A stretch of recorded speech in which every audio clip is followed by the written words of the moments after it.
Hello, and welcome back to another installment of Leadership Live, where I host candid discussions with industry leaders on the intersection of business and technology. I'm Christine Middleton from Zoho for Enterprise, and joining me today is Anil Prasad, the VP of Technology and Engineering at Cloudmed. Anil has experience in leading large-scale transformation initiatives, specializing in product development, software engineering, data engineering, cybersecurity, and application security. Let's welcome him now. Good morning, Christine. So my name is Anil Prasad, and I'm currently a VP of Software Engineering with Cloudmed. Prior to that, I've been a CTO for a startup, and we led a product development for fintech industry, and I've also spent more than 8 years with a healthcare company like United Health Group and Medtronic. So currently, I manage the engineering organization for Cloudmed. So I'm happy to be here. Absolutely. Thank you for joining us and thank you for sharing. All right, so let's get into it. Starting off, since we're talking about application security and cybersecurity, how can you stay updated with the ever-evolving landscape of security vulnerabilities and exploits?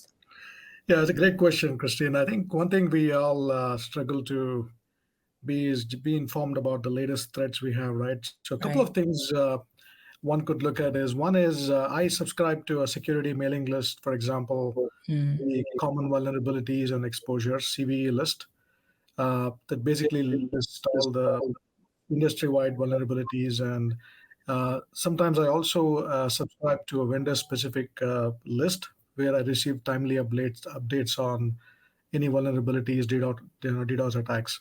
That's one way. The second way is that I also subscribe to security news sources and blogs and things like Crips on Security, Threat Post, and Hacker News.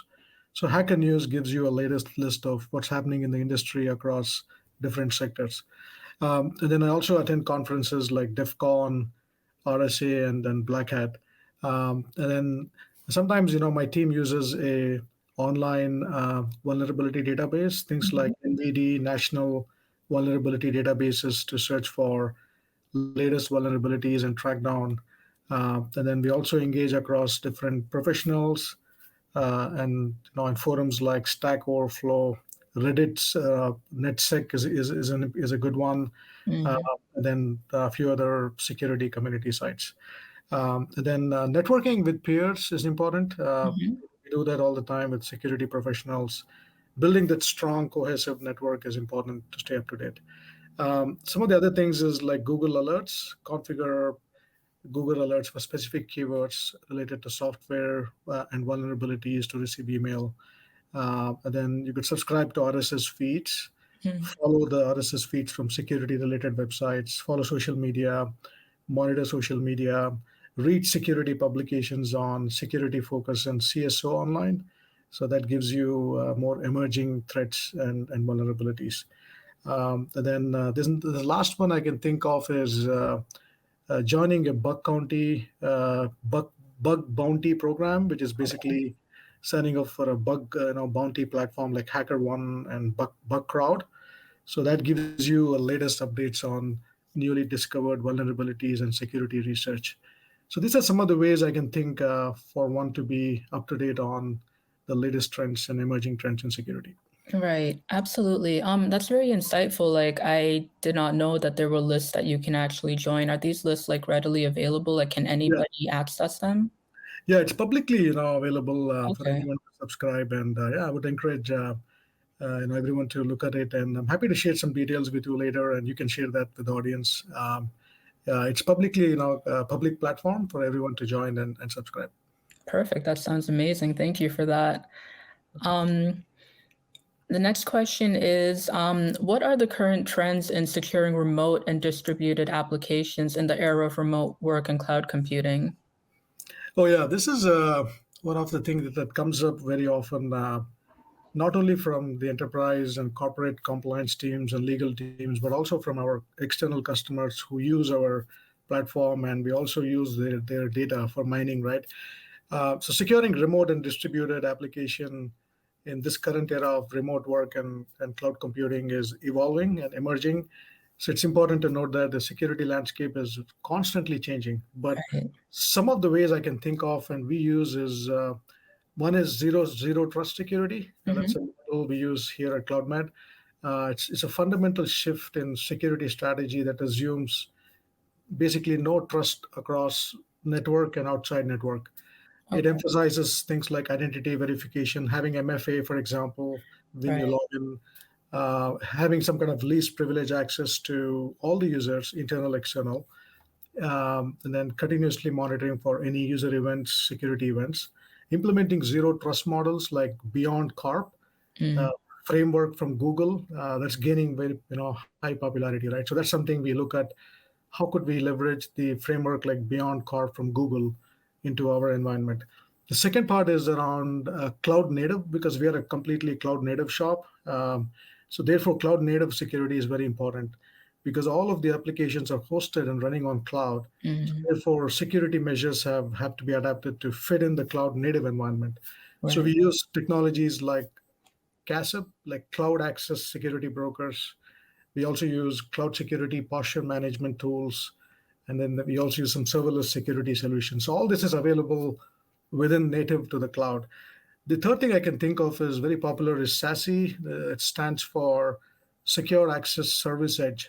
Okay. What it does is it combines the network security and the wide area networking aspects into a cloud native service, and it provides a holistic approach to secure monitoring remote and distributed applications. So that's another one we can look at. SASE, it stands for Secure Access Service Edge, and it's available within the cloud platform.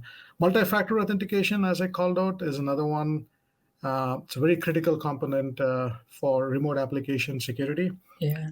Then it verifies users and devices across different accessing different applications and data security. The other thing I can think of is endpoint security is something we use. We use things like endpoint detection and response. We use a tool called Rapid7 MDR, which gives you that capability to provide endpoint security. And then the identity access management is an important function. It manages the user identities and their access privileges across different assets within the enterprise. So that's an important function within the CISO. I mean, and latest trends I've seen, Christine, is like container orchestration security, threat intelligence, threat hunting. DevSecOps is important for developers to integrate security into DevOps. Data encryption at rest, in transit, in motion, in use is something very popular. Uh, Security awareness training is something is very important for enterprises to do. And then as we go, there is aspects like AI and machine learning security as workloads get into more AI and ML models. So that's another one we have to look at. Yeah. And lastly, the compliance and privacy requirements are important, like GDPR, HIPAA, CCPA, California, health protection. So those are really some of the ways we should be looking into it. Right. No, absolutely. I'm sure that that's a very common concern for companies globally because ever since COVID, a lot of companies have taken either the fully remote or even like the hybrid models. And so you need to ensure, especially when you're working off of the cloud, that everybody is secure, all the employees and whatever is happening. I know that the usage of VPNs is also very highly in demand also, to make sure that applications are running secure and so on. So thank you so much for sharing your insight on that. To all of our attendees, if there are any questions that you would like to ask, please feel free to drop it there in the comments section. We'll be more than happy to answer your questions towards the end of our live stream. Moving on to the final question, Anil, is what are some real world examples of businesses that suffered due to weak digital defenses, and what lessons can be learned from their experiences? Oh, wow, this is one of the favorite one for any CISO. If you ask them, I'll start with the latest one. Everyone is aware, should be aware, is the MGM Resorts International. Mhm. There's a major global hospitality and entertainment company. Right. Uh, so there was a classical social engineering attack that began with mining employee information on LinkedIn Mm. then leveraging that data to pose as an employee with the support center and be able to bypass the complex MFA, multi-factor authentication, by issuing the one-time password. So that was a classical example of social engineering attack from from MGM Resorts, right? So that's a very latest one that hit the news, Yeah. uh, and I think it was related to Okta and the identity provider, right? So that was one thing to look at, and then the company basically targeted to steal the personal data from more than 10.6 million users. Mm. And then yeah, so that was a big one. Couple of other ones is that, I mean, if you talk about the mobile providers, AT&T vendor had a $9 million account hacking, and then T-Mobile had 37 million accounts. JD Sports had 10 million. MyDeal had 2.2 million. Dropbox had about 69 million accounts which were hacked. So these are some of the examples. eBay had about 145 million users, account leaked. The information was leaked. A couple of other ones I can think of is the popular ones is the Cambridge Analytica scandal, the 2018 one from Facebook, where it was. Mm. We all know that it was came to the news, and Facebook ended up paying $5 billion fines. In terms of the data leakage, right? So Right. what happened was it was discovered that the political consulting firm Cambridge Analytica had obtained access to personal information of millions of Facebook users without their consent, and it was made possible by broken access control vulnerability in Facebook's application programming API interface Mm. that allowed the third-party developers to access user data. And this scandal brought into light some issues like data privacy, need to have more stricter access control measures to protect user data. And Facebook, faced widespread criticism for its role in the breach and was fined about $5 billion by U.S. Federal Trade Oh, Commission. wow. So that's another one I can see, and there are many more, but I'll keep it short for now. Yeah. Understandable. I mean, there are so many preventative measures, but what happens like after a breach? Like what would be the steps to damage control in those type of situations? What do you do? Do you just cash out and pay for compensation, or what would be the next steps if, in the event of? Yeah. Yeah, sometimes the fines are not unavoidable. Because they are faced by the regulation departments. You'll have to end up paying them. That's one thing you do, Mm. but the key thing you do is basically put a root cause analysis and try to see what gaps you have. That's one thing you can do as a damage control, and then also you that gives you liberty into looking into all of your assets and see how well they are protected, Mm. and who is accessing, right? Having some kind of a least privilege is important. And then external access is important, right? And then if you're exposing too much of sensitive information, that's something you can avoid by enforcing encryption, by making sure the sensitive information is not on the internet. So those are some of the things I would do. I would perform pen testing, for example, to make sure Mhm. that I'm not exposing too much of sensitive data in APIs. API seems to be another one where the hacking had the threat, the bad actors are able to get into penetrate into the org through API and then extract all the sensitive information. So API security is another one. Database security is another one. So pen testing gives me that visibility into what sort of gaps I have, and then I would use methods like encryption, TLS 1.2, or AES 256-bit encryption at rest. So yeah, I have to take some these measures to in order for me to avoid any future threats. Yeah, that makes sense. So, like, when you realize that there is like a piece that's compromised, that kind of gives you the ability to go in and take a look at everything else that you have to see if everything is running smoothly or if things have to be checked and secured on those ends as well. Um, all right, so that brings us to the end of our session. Thank you so much, Anil, for your insights on this topic. It's a very prevalent issue for sure. We do have a question from Fabrice, so let me just put that up on the screen here. So Fabrice says, Anil, what should people be aware of in terms of the threats faced by using IoT, Internet of Things?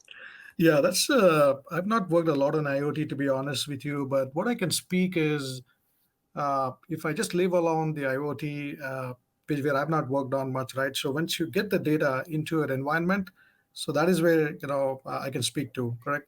So one is there is a constant process of intaking or ingesting data from these IoT devices, right? And once, so there's one way I would do is to start security from scratch or from the beginning. So when I'm ingesting data constantly or streaming data from IoT devices into my environment, I would make sure that the encryption is enabled when the data is transmitted through the internet. So that's the first part I would do. And once data gets to my environment, then I would make sure that where the data is stored, it's encrypted at rest. And from that point, I would identify different access patterns across APIs or downstream processes which are accessing data, and then I would have defined security controls, for example, TLS 1.2 for APIs, and then least privilege or rollback access. And one thing I would do, if somebody is accessing that information, I would enforce ABAC or RBAC. It's attribute based or role based access control. These are some of the measures I can think, but I can't speak much on the IoT device itself because I've not worked on that domain. But in the environment, how you manage data is the way I just mentioned. Hopefully that answered questions, Fabrice. Yes, Fabrice did comment saying at rest and in transit, definitely.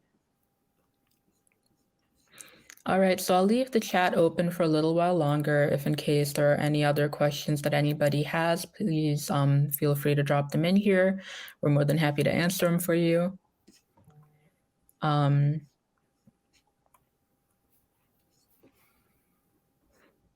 right. In the meantime, I do want to thank everybody for joining us today. It was definitely an informative discussion that we had. And I also do want to announce that next month, on November 28th, we're going to be having Joe Gullo, who is the global director at McAfee, joining us. So that's definitely going to be an interesting discussion as well. It's also going to be our final Leadership Live of this year until we reconvene next year. You don't want to miss it, so please feel free to join us. We'll be posting updates on our enterprise page on LinkedIn, as well as on other social media platforms like Instagram, Facebook, and Twitter. So thank you once again for joining us. Thank you, Anil, once again, and we will see all of you in the next one. Thank you. Thank you, Christine. My pleasure. Bye-bye.